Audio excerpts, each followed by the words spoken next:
Okey, selamat sejahtera. Hari ini kita akan tengok pendidikan moral tahun 3 yang pada tajuk Rajin Tangga Kejayaan. Ini kita akan tengok pada buku teks sahaja.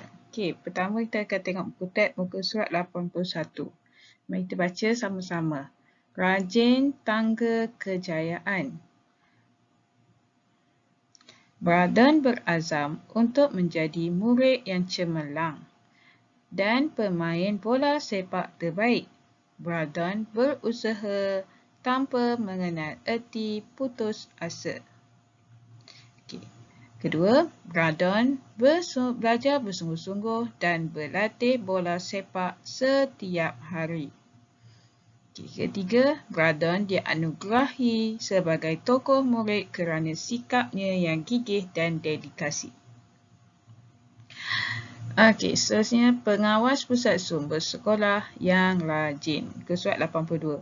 Pusat Sumber Sekolah Kebangsaan Bukit Mutiara telah memenangi anugerah Pusat Sumber Cemerlang peringkat negeri.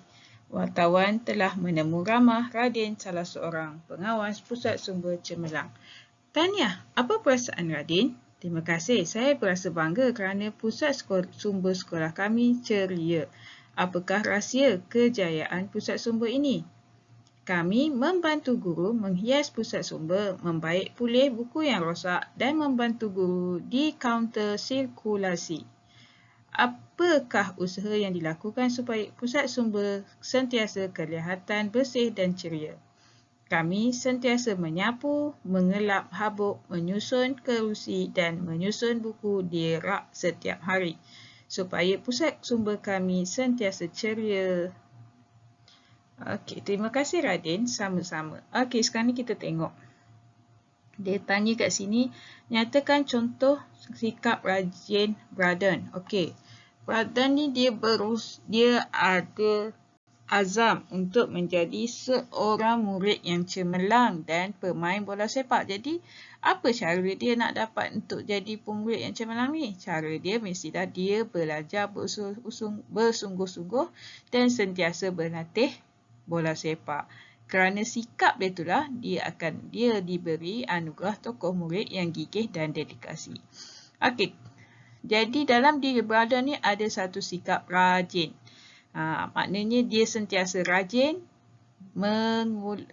belajar.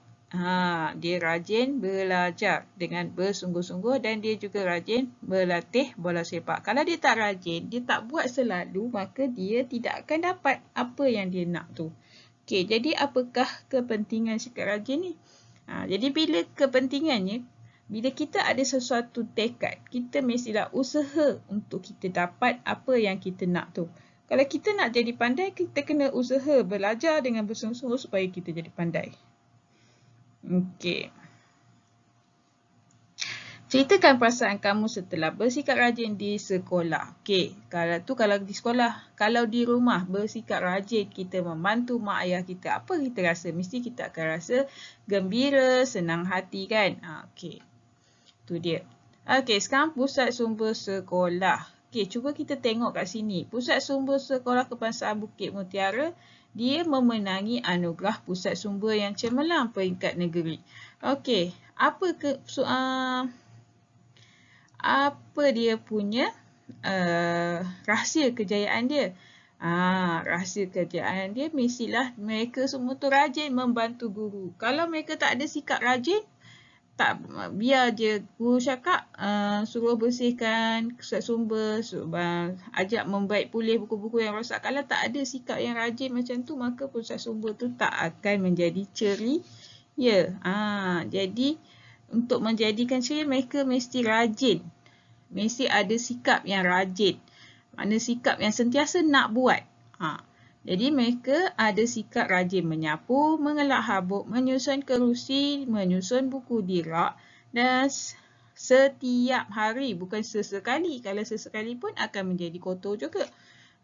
Jadi pusat sumber dia akan menjadi ceria. Kalau kamu sekarang ni berada di rumah, jadi untuk memastikan rumah kamu sentiasa ceria, kamu kena ada satu sifat rajin. Maknanya kena buat setiap hari. Menyapu, mengelap, membersihkan kekotoran, menyusun buku, susun kedudukan rumah tu. Maknanya kalau kursi meja tu dah berterabur, susunkan balik. Letak balik di tempat dia. Mainan dah berterabur, simpan balik semula lepas main. Jadi sentiasa kena rajin, kena buat selalu. Jadi barulah rumah kita akan sentiasa bersih dan ceria. Kita pun senang hati. Okey, sekarang ni kita tengok apakah yang akan berlaku sekiranya pengawas pusat sumber tidak mengamalkan sikap rajin. Okey, ni sikap pengawas pusat sumber. Menyusun buku di rak, menyusun kerusi dan meja, menyapu lantai, membantu guru dalam proses peminjaman dan pemulangan guru. Membantu guru membaik pulih bahan yang rosak. Okey. Membantu guru membaik pulih bahan yang rosak. Okey, jadi kalau mereka tak rajin, mereka tak buat benda ni, maka tidak akan menjadi ceria. Okey, kerana sikap rajin mereka lah, maka sekolah dia menjadi sekolah yang dia mendapat anugerah pusat sumber yang ceria. Okey, jadi macam itulah juga dengan kamu yang berada di rumah sekarang ni.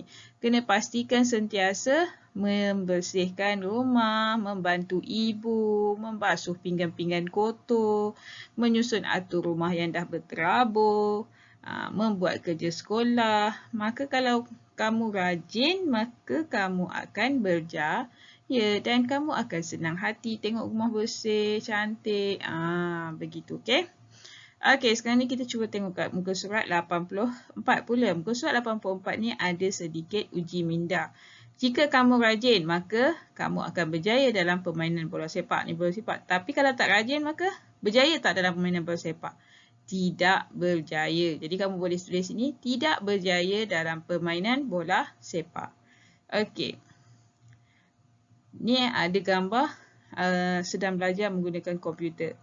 Okey. Jika kamu rajin, jika kamu tidak rajin, maka dia kata tidak cemerlang dalam peperiksaan. Jadi kalau kamu rajin, kalau tak rajin, kamu akan tidak cemerlang dalam peperiksaan. Kalau rajin akan cemerlang dalam peperiksaan. Akan cemerlang dalam pelajaran. Okey, jika kamu rajin, ni gambar kelas. Rajin bersihkan kelas, rajin susun atur, kursi meja, maka kelas akan menjadi bersih. Jika tak rajin, kelas akan menjadi kotor, tidak ceria, berterabur. Macam tu juga di rumah. Okey. Jadi untuk latihan hari ni, cikgu nak kamu salin dalam buku tulis kamu apa yang tertera di muka surat 84. Okey, buat kolom macam ni, petak 2 ni. Kalau nak lukis gambar terpulang pada kamu, tak nak pun tak apa. Cuma tuliskan murid rajin, sekolah cemerlang. Jadi tulis, jika kamu rajin, maka berjaya dalam permainan bola sepak. Kalau tak rajin, tidak berjaya dalam permainan bola sepak. Jika kamu rajin, kamu akan berjaya dalam peperiksaan, dalam pelajaran. Tidak rajin, maka tidak cemerlang dalam peperiksaan. Jika kamu rajin, maka kelas kamu bersih. Kalau tak rajin, kelas akan kotor dan bersepah. Tambah sikit sebab duduk rumah. Jika kamu rajin, rumah akan sentiasa bersih dan ceria. Jika tak rajin, rumah akan bersepah dan kotor. Okey, boleh? Buat tulis dalam buku tulis dan screenshot pada Ustazah. Okey. Screenshot pada saya, masukkan dalam borang yang saya bagi nanti. Okey, itu sahaja. Oh, ni ada sikit. Okey, muka surat 85 dia ada permainan monopoli. Okey, kamu boleh main dengan adik-adik kamu. Kita tengok sini. Monopoli kerajinan. Mari bermain monopoli kerajinan. Gunakan kad soalan di bawah untuk halaman 86-87. Okey, ni soalan dia. Nyatakan satu perasaan bersikap rajin di sekolah. Apa perasaan kalau bersikap rajin? Bangga. Okey. Nyatakan satu kepentingan bersikap rajin di sekolah. Sekolah bersih. Nyatakan satu haiwan yang melambangkan kerajinan. Semut. Nyatakan satu perlakuan rajin di sekolah. Menghias bilik darjah. Nyatakan satu akibat tidak bersikap rajin di dalam bilik darjah. Kelas kotor. Nyatakan satu ciri sikap rajin. Usaha berterusan, sentiasa buat.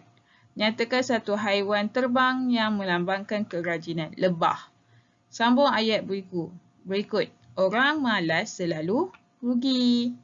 Nyatakan kesan rajin mengemas bilik darjah. Bilik darjah bersih. Nyatakan kesan rajin membantu guru di sekolah. Membantu guru di sekolah. Disayangi guru. Menyatakan kesan rajin menyertai aktiviti co-curriculum. Aktiviti co-curriculum.